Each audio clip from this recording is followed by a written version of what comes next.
I really enjoyed the Blue Ocean Strategy course because it brings out strategic thinking from a process perspective. One thing that we have to do is that we have to clearly engage on different elements of the business together as a team.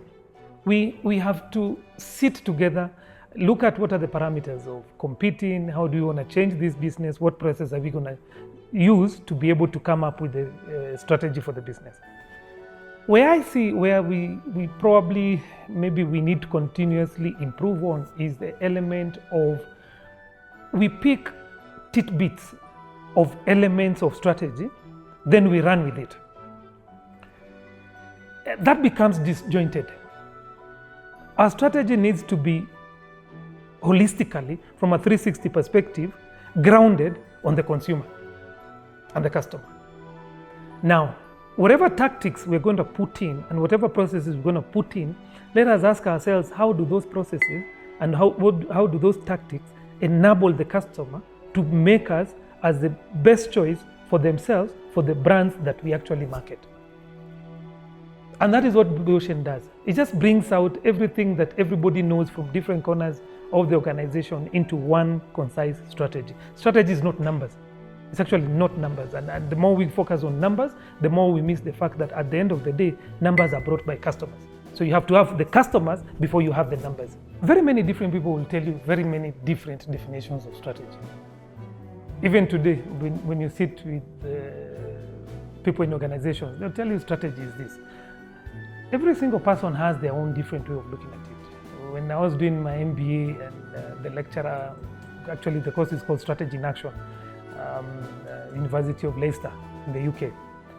The lecturer kept on saying, at the end of the day, no matter how many definitions we have and no matter how many ways of looking at it we have, it's actually very simple. It is what we want to do and how do we want to do it and how we're going to measure it and how we're going to make sure that it works.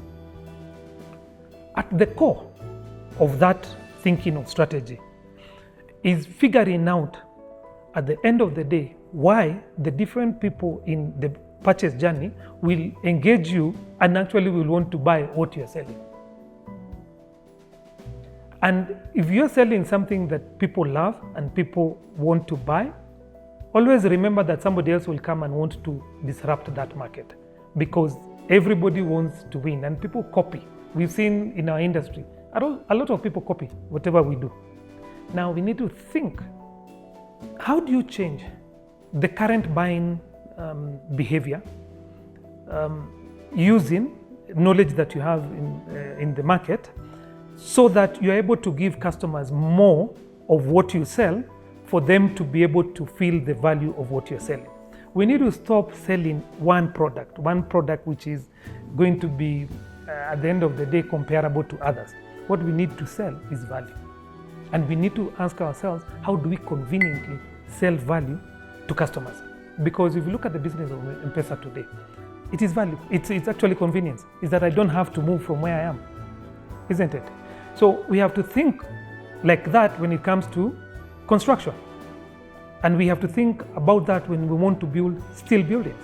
How do we offer the customers value and what does that value stand for? And how can we enhance that value and experience for the customer?